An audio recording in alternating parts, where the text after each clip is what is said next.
visits Santa's village. Jack loved Christmas adventures, big or small. And wherever he went in December, he always seemed to find a tiny Santa village, those little places where children lined up to tell Santa what they wished for. One evening, Jack stood in front of one of these sparkling little villages. Lights twinkled, children laughed, and Christmas music drifted through the air. Next to him stood a very old man. He wore casual clothes, but something about him felt familiar. His white beard, his round glasses, and the warm smile in his eyes made him look exactly like Santa on his day off. With a soft chuckle, the old man asked, "Tell me, Jack, do you know who Santa truly is?" Jack laughed. "Of course. He comes from the North Pole." The old man chuckled again. "Not exactly," he said, his eyes sparkling. And then he began to tell a story, one Jack would never forget. The story of Santa Claus. "Long, long ago," the old man began, "Santa had many names. Saint Nicholas, Noel, Father Christmas, and finally Santa Claus." He told Jack about Saint Nicholas, a bishop from the 4th century in Myra, a place in the old Roman Empire. Saint Nicholas was famous for his kindness, generosity, and love for children.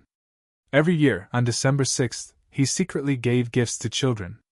Then, the old man continued, Dutch settlers carried the story of St. Nicholas to New Amsterdam, what is now New York, in the 17th century.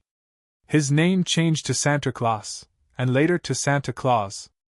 After that, the story traveled to England, where he became Father Christmas, a large jolly man in green or scarlet robes trimmed with fur.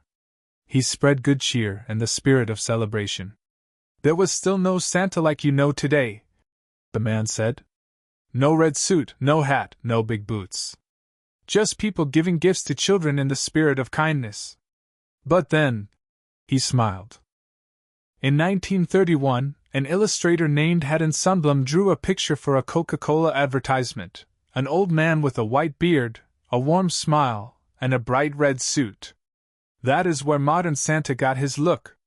And Martin Luther," the old man added, "changed the gift-giving date from December 6th to December 24th or 25th, helping create our Christmas Eve tradition." "Where does Santa live?" "Well," said the old man, "that depends on who you ask. The North Pole is the traditional home of Santa Claus. But Canada claims it too, with the funny postal code H0H0H0, which sounds like Santa laughing. In Alaska, there is even a town named North Pole, and a tourist spot called Santa Claus House.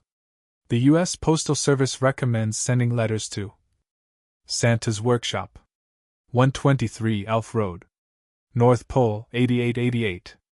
Every year, the man said, kind postal workers collect letters from children. Some letters are even passed on to sponsors or charities, who try to make a child's Christmas wish come true. Jack looked around the Santa village. Children were smiling, writing letters, and believing with all their hearts. Hope twinkled in Jack's eyes. The old man gently placed a warm hand on Jack's shoulder. "May your Christmas be bright," he whispered. And then, just like that, he walked away. Jack turned around a moment later. But the old man was gone. A wide smile spread across Jack's face. He suddenly felt that Santa's story had a very special meaning, just for him. The end.